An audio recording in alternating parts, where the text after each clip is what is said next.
He thought it would be easier if he never came back. But 5 years later, under the flickering light of a half-dead street lamp, a man with too many regrets and too much money saw a small figure hunched over in the cold, holding a bear that had survived more than any child should have. And as he reached out to offer his coat, his heart stopped. Because the boy didn't look like a stranger. He looked like someone the man once held in his arms and called son. And in that breathless second between guilt and grace, he asked himself, what kind of father lets his child fall asleep in the dark without knowing if love was ever coming back? And more importantly, why did the boy flinch when love finally arrived? Helena, Montana, a mountain town draped in quiet. On the edge of March, when winter had overstayed its welcome and the wind still whispered secrets through pine boughs, the streets of Helena fell into a hush, only broken by the occasional whir of tires over packed snow. The sky above was a dome of slate, heavy with clouds, casting a gray gloom over the town below. Streetlights flickered in the mist, their glow soft and pale like candlelight behind frosted glass. Benjamin Cole stood on the curbside, the collar of his charcoal coat pulled high around his neck, one gloved hand gripping the leather handle of a duffel bag that had seen too many airport carousels and silent train stations. He was 46 now, tall, broad-shouldered, with streaks of silver cutting clean lines through his black hair. His jaw, once softened by laughter, was now shaped by long years of guilt and silence. His navy slacks were dusted in snow. His boots, though Italian-made, looked foreign in the slush-covered sidewalks of his old hometown. Behind him, a private black sedan idled at the corner, its driver waiting with quiet detachment. But Benjamin didn't glance back. His feet had brought him here on instinct, not schedule. 5 years ago, he had left Helena behind, along with the courtroom, the papers, the small boy clinging to a stuffed bear, and the woman who had once meant everything. 5 years since he had dared speak his son's name out loud. At his side walked Ranger, a 6-year-old German shepherd whose world had long since gone dark. His fur was a mix of sable and stormy black, with a patch of silver behind his left ear. His eyes, once sharp with discipline, were now clouded white, hidden beneath a soft green blindfold that tied neatly behind his head. Ranger had been a certified search and rescue dog, trained in precision and obedience, until the fire at Blue Rock training camp left him blind and scarred. It was Benjamin who found him in the ash that day, whimpering beneath the collapsed beams. Or maybe Ranger had found him. Either way, the two had not left each other since. The dog moved with surprising grace for one without sight. He walked slightly ahead, guided not by leash but by memory and bond, his paw pads pressing softly into the snow. The sidewalk led them past shuttered bakeries and dim cafes, past old lampposts whose light did little to pierce the cold fog. Benjamin wasn't sure what he expected to find. Closure? Forgiveness? A glimpse of something lost? Whatever it was, he hadn't planned on stopping. But then he saw it, no more than a silhouette at first, hunched and motionless on the bench inside a dimly lit bus stop. The shelter's cracked plexiglass panels rattled faintly in the wind. Under the pale yellow bulb, a small figure sat curled tightly, arms around his knees, his head resting on a torn backpack. In his hands was a weather-worn teddy bear, one ear missing and stuffing peeking out from the seam. Benjamin's breath caught. Something inside him, a long, numb nerve, snapped awake. He stepped closer. The child's coat was too thin for Montana's bitter nights, and his shoes had holes near the toes. His gloves were mismatched. One hand was bare, his face was turned slightly away, half shadowed by the hood drawn over his messy brown hair. Benjamin crouched, carefully removing his own wool coat. Ranger stopped beside him, ears perked, nose twitching, as if sensing the gravity in the air. Benjamin reached forward to lay the coat gently over the boy's shoulders. As the fabric brushed his arm, the child stirred. His head shifted slightly, and in that moment, Benjamin froze. It was the curve of his cheek, the furrow between his brows even in sleep, the tiny scar on his temple from a fall off a swing set years ago. It was Noah, his son. A blur of memories rushed in. First steps in the garden, chocolate milk spills, bedtime giggles turned into screams the night Benjamin walked away. Now, here he was, asleep on a frozen bench, clutching the last thing left from a childhood that should have been full of warmth. Benjamin couldn't move, couldn't speak. Ranger stood still, head tilted toward the boy, his blind eyes seeming to lock on to something unseen. After a long minute, Benjamin slowly rose and stepped back, crossing the street again. He sat on a bench under the eaves of an old bookstore, directly facing the shelter. From here, he could see the slow rise and fall of Noah's chest, the way he curled tighter into himself, like someone who had learned to expect cold. "I can't just wake him," Benjamin whispered, more to himself than to Ranger. "I don't even know why he's out here." Ranger sat down beside his feet, resting his head on Benjamin's boot, as if anchoring him in place. The snow began to fall again, light, steady, uncaring. Benjamin unlocked his phone with trembling fingers. He scrolled through old contacts until he found the one name he'd never had the courage to delete: Lena Rhodes. Lena was a licensed child welfare caseworker in Helena, mid-30s, with a kind but firm reputation. Tall and lean, often dressed in faded jeans and a burgundy parka, Lena had a quiet intensity to her, like someone who had spent too long walking into broken homes and listening to what wasn't said. Her childhood in foster care gave her a strong sense of empathy, but also an unshakable resolve when it came to protecting kids. Benjamin hit call. The line rang. Across the street, Noah shifted slightly. His small hand clutched tighter around the bear. The coat slid from one shoulder, but he didn't wake, only whispered something faintly. A name? A memory? Benjamin watched. Ranger didn't move. Snow blanketed the bench. The child didn't stir. The motel Benjamin chose sat at the edge of Helena's old downtown, tucked between a boarded-up antique store and a shuttered diner. The sign above the office blinked vacancy in tired red neon, its buzz swallowed by the soft hush of snowfall. Inside, room 204 was warm but spare, a queen bed, a small desk by the window, and a heating unit that clanked every 20 minutes like clockwork. Noah lay on the bed, curled under a plaid wool blanket too big for his frame. He hadn't said a word since Benjamin carefully carried him in from the cold. The boy had stirred briefly when Ranger nosed his hand gently on the way in, but then returned to a state somewhere between sleep and guarded silence. His stuffed bear, now nearly soaked from the snow, lay drying on the radiator. Benjamin sat on the edge of the bed with his back to the boy. He didn't dare face him, not yet. A pot of peppermint tea steamed quietly on the corner table, untouched.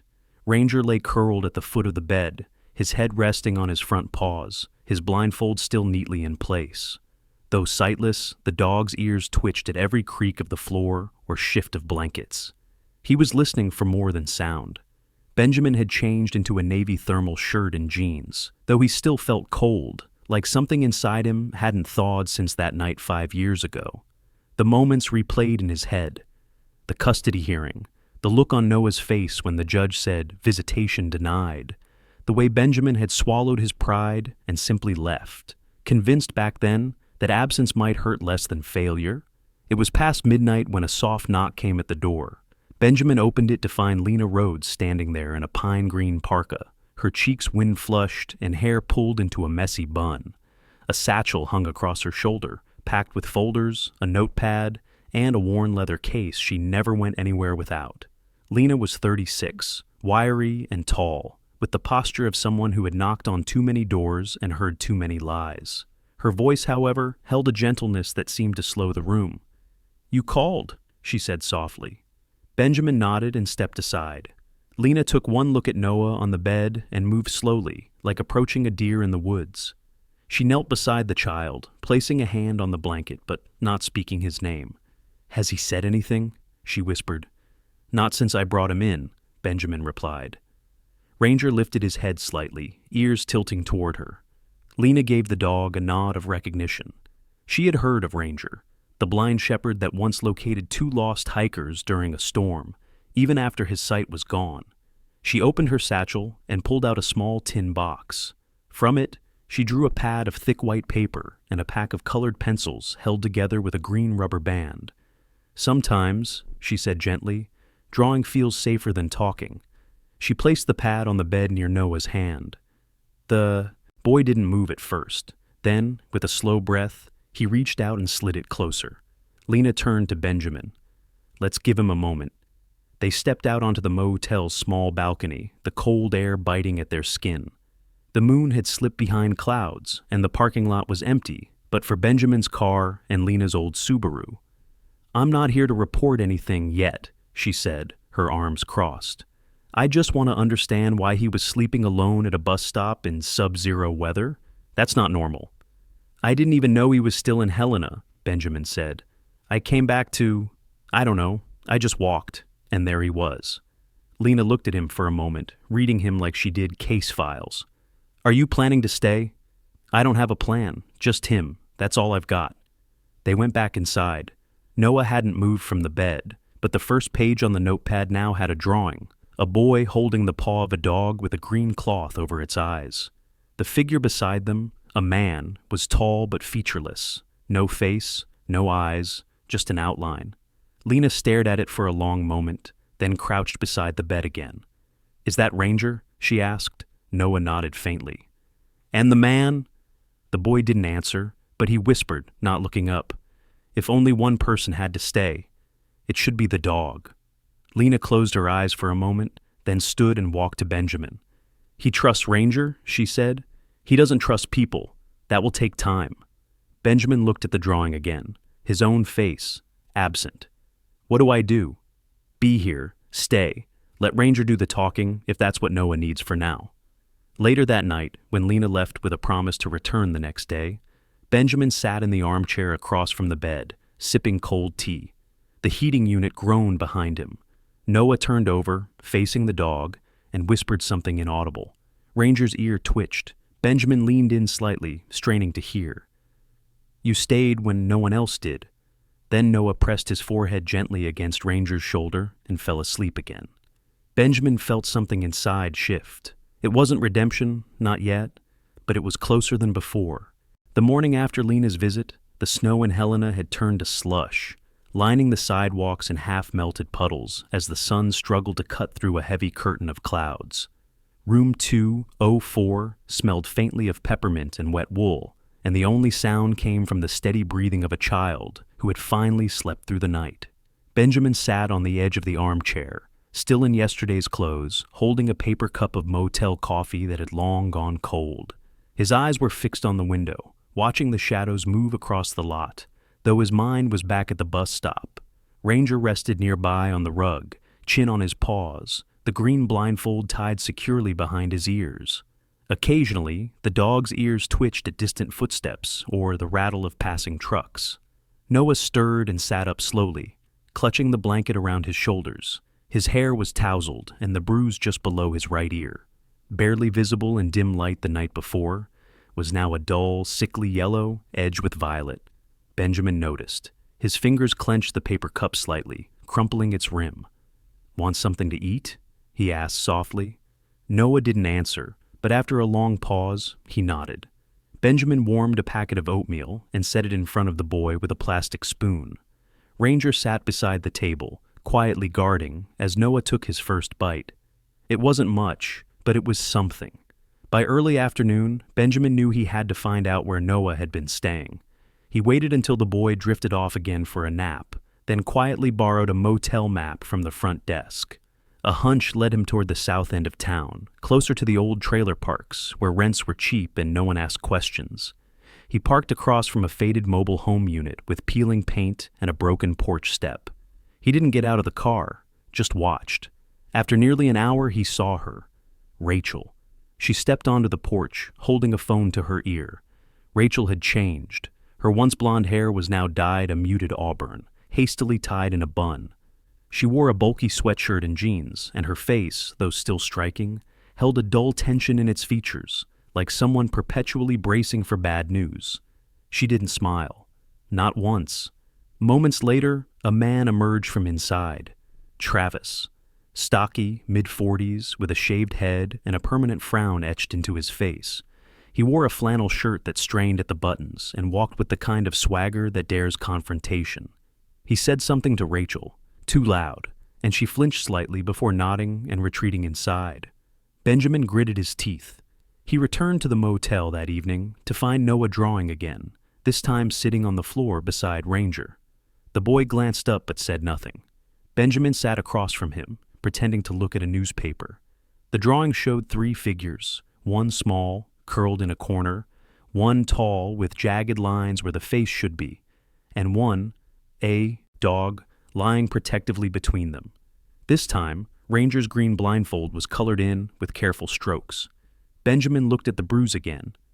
"Did Travis do that?" he asked gently. Noah didn't respond, but his hand froze on the pencil. That was enough. The next day, Benjamin contacted Lena.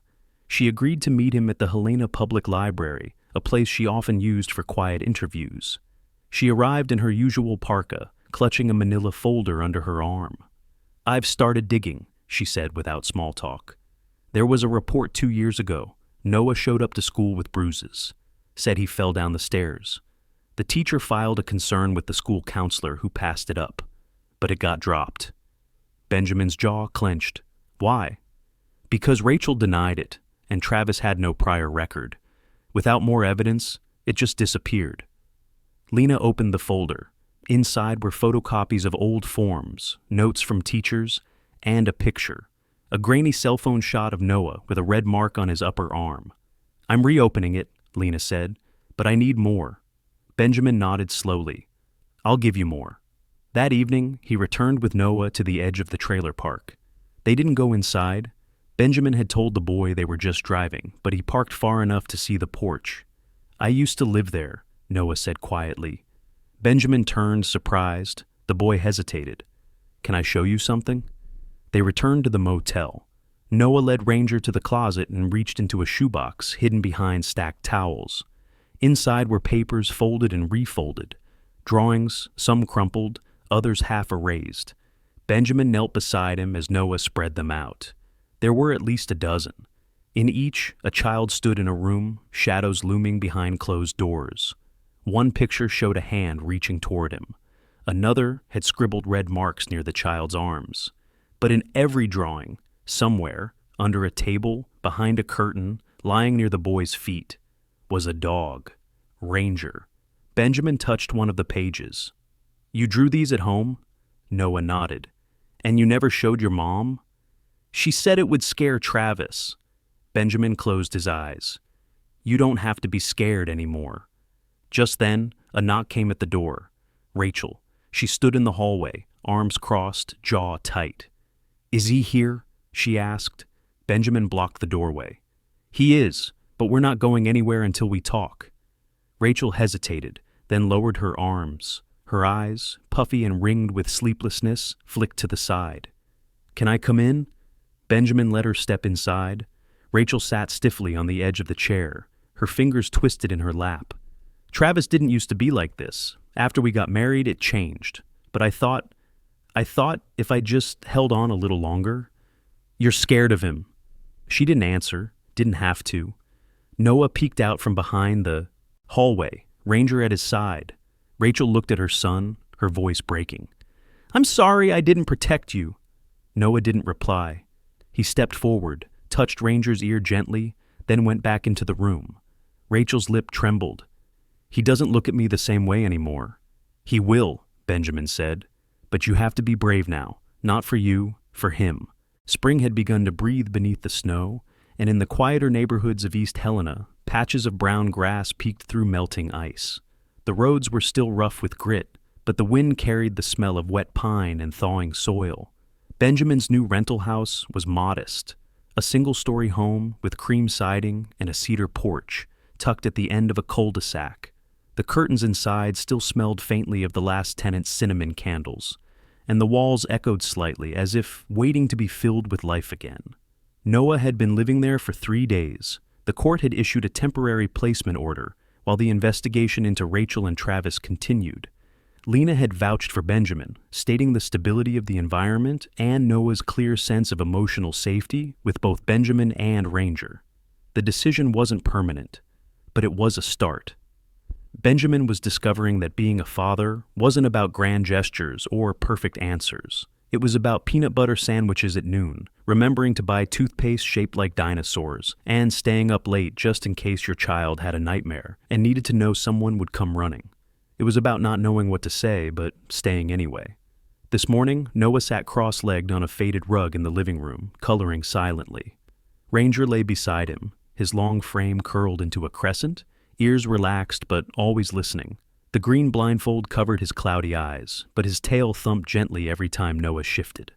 Benjamin was in the kitchen, pouring milk into a cracked ceramic mug. He'd spent the night before assembling a second-hand bookshelf and trying to hang a paper solar system from the ceiling, only to have Saturn fall on his head around midnight. His hands were still blistered from putting together a too-complicated bunk bed, though Noah had chosen to sleep on the couch next to Ranger instead.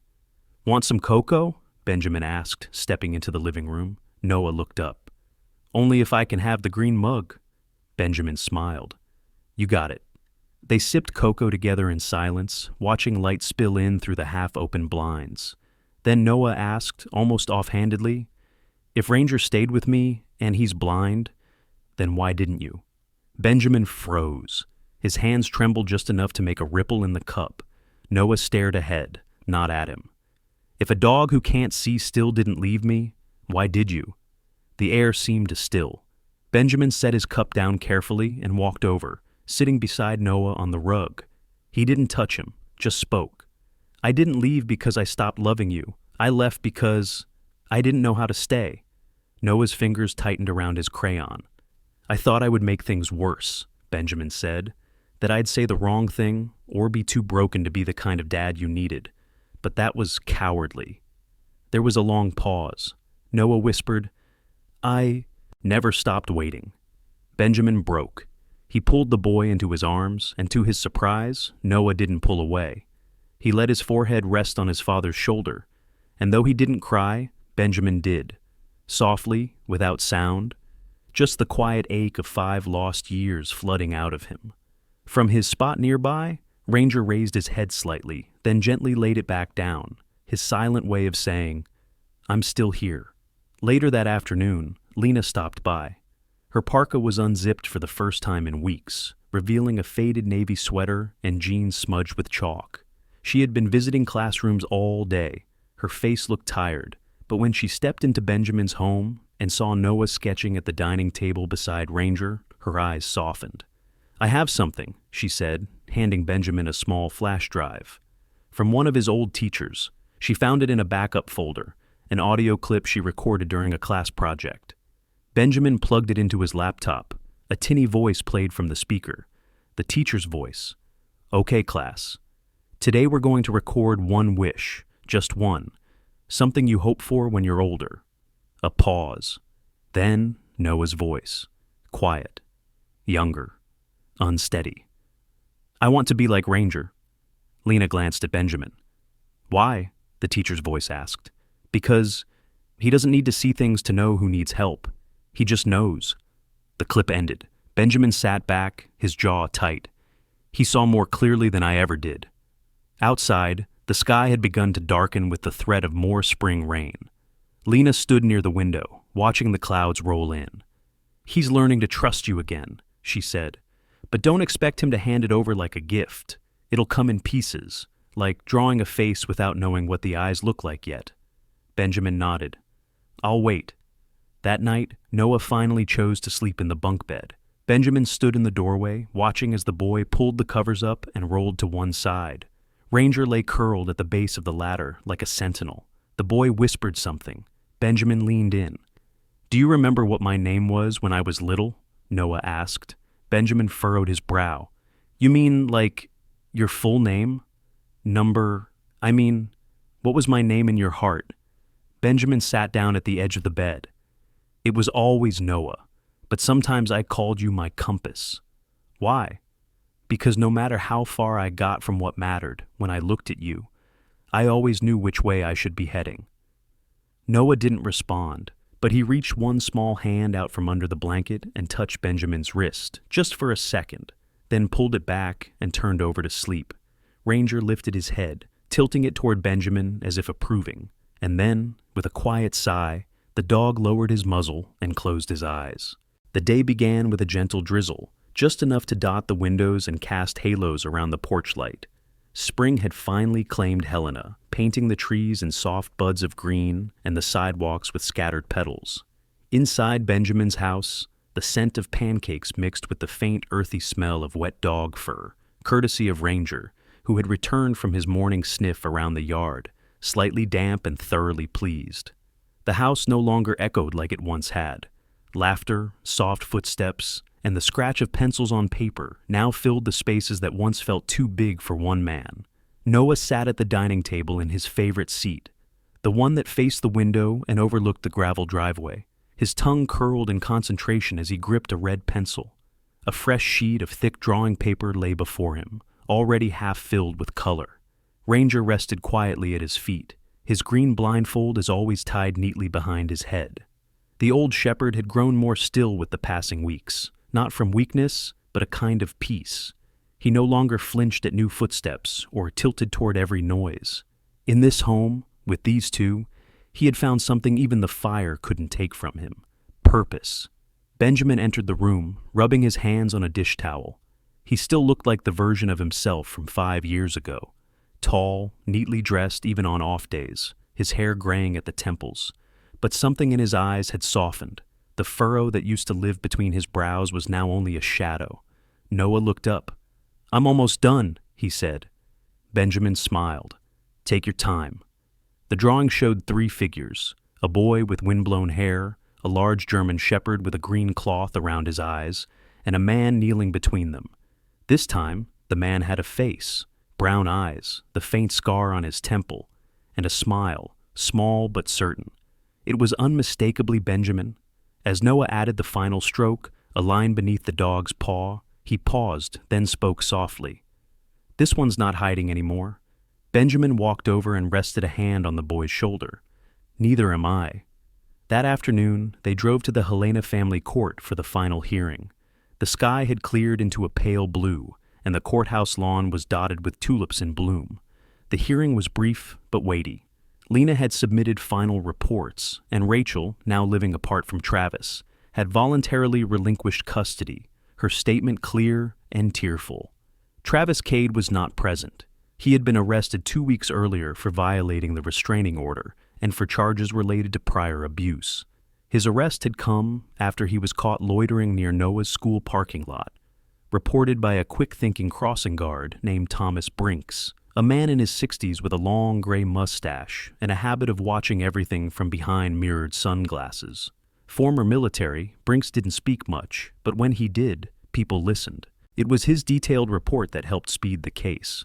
Judge Melanie Croft presided over the hearing. A woman in her late 50s with silver-streaked hair pulled into a bun. Croft had a reputation for being firm but compassionate. She wore rimless glasses and spoke in deliberate tones, with the kind of presence that could calm a crying child or silence a frantic lawyer. Her decision came with a single sentence. The court recognizes the transition from temporary to full custody and names Benjamin Cole as the sole legal guardian of Noah Cole, effective immediately. Benjamin didn't speak. He only reached over and gently took Noah's hand. Lena stood near the back, smiling quietly. As they stepped outside into the soft warmth of early spring, Noah squeezed Benjamin's hand. "Dad?" Benjamin turned, startled not by the title, but the certainty in the voice. "I want to go home." Benjamin's throat tightened. "We are home." They walked down the courthouse steps together. Ranger padded slowly beside them, his tail swaying in rhythm with the boy's stride. In the weeks that followed, life settled into something both ordinary and extraordinary. Benjamin began working remotely, often taking phone calls on the porch while Noah built twig castles in the backyard. Ranger would lie in the sun near the garden beds, his fur catching flecks of pollen and light. The biggest shift came the day Lena returned, not alone this time.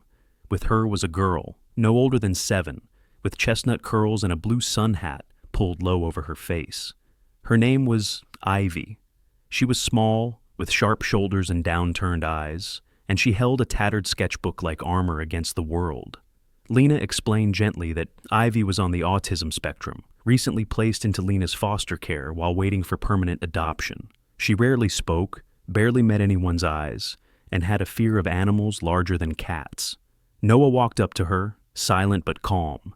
He glanced at Lena, then at Ivy, then down at Ranger. "He's blind," Noah said, "but he knows when someone's scared." Ivy said nothing. Noah knelt beside Ranger, guiding Ivy's hand slowly toward the dog's ear. Ranger didn't move. When her fingers made contact, Ivy stiffened. But then Ranger did something unexpected. He leaned gently into her touch. It was the beginning. Over time, Ivy began visiting weekly. First for 10 minutes, then an hour. She never let go of her sketchbook, but she started filling its pages with drawings of a large dog with eyes of green cloth and children walking beside him. One morning, Ivy arrived holding a folded paper and handed it to Noah. It was a drawing of the three of them, her, Noah, and Ranger, beneath a tree, their shadows long and warm. "This one's not hiding either," she said. It was the only sentence she had spoken aloud in 2 weeks. Sometimes, the greatest miracles don't arrive with thunder or angels. They come, quietly, through the warmth of a child's drawing, the silent loyalty of a blind dog, or a father's trembling hands learning how to hold love again. In this story, it wasn't sight that helped Ranger guide Noah and Benjamin. It was faith. Faith that even broken things can be made whole, that hearts once lost can find their way home. Like Ranger, we may not always see where we're going, but with love, grace, and the quiet presence of God, we can still find who needs us. Maybe you're a parent trying to reconnect, or a child waiting to be seen. Or maybe, like Lena, you're the quiet bridge between people learning to love again. Wherever you are, know this. God sees what you think is hidden. He hears what you're afraid to say. And sometimes, He sends help not through lightning, but through a green blindfold and a small hand reaching out. If this story touched you, share it with someone who needs hope today. Leave a comment and tell us where you're watching from. And if you believe that no child should feel unseen, comment below with one word, Amen. Subscribe to Hope Tales for more stories that prove miracles are still happening, often in the most unexpected ways. May God bless you and guide your steps.